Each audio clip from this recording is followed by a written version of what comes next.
ফুটবলে আসছে গোলাপি কার্ড, চালু হচ্ছে মেসিদের কোপা আমেরিকায়। কখন দেখানো হবে এই কার্ড? আন্তর্জাতিক ফুটবল আরও একটি নতুন রঙের কার্ড দেখতে চলেছে। আর 28 দিন পর 20 জুন থেকে শুরু হচ্ছে কোপা আমেরিকা, সেখানে চালু হচ্ছে গোলাপি কার্ড।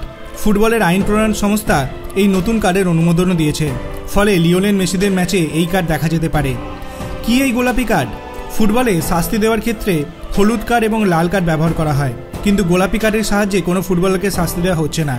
এটি ফুটবলার পরিবর্তনের ক্ষেত্রে দেখানো হবে। কখন এই কার্ড দেখানো হবে?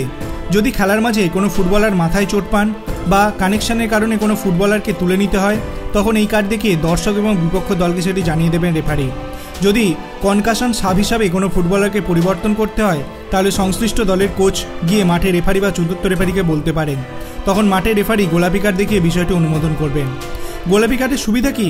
এই নিয়ম অনুযায়ী এখন কোনো দল 5 জন ফুটবলার পরিবর্তন করতে পারে, কিন্তু কোনো দল গোলাপি কার্ডের মাধ্যমে কনকাশন হওয়া বা মাথায় চোট পাওয়া ফুটবলাররা তুলে নিলে সেই 5 জনের মধ্যে তাকে ধরা হবে না।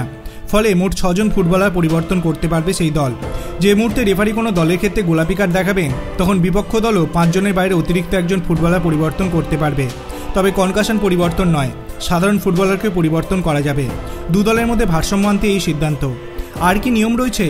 কনকাশন বা মাথায় চোট পেয়ে কোনো পরিবর্তন করা হলে সেই ফুটবলার ওই ম্যাচে আর মাঠে নামতে পারবেন না। ফুটবলে আর কী কার্ড রয়েছে?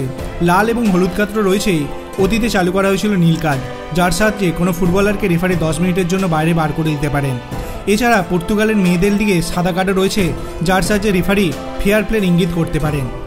আপনার কি মনে হয় গোলাপি কার্ডের এই নিয়মটি কতটা পপুলার হবে? আপনার অভিমত আপনি কমেন্ট সেকশনে জানাতে পারেন। ভিডিওটি ভালো লাগলে লাইক করবেন, চ্যানেলটিকে সাবস্ক্রাইব করতে ভুলবেন না। ধন্যবাদ।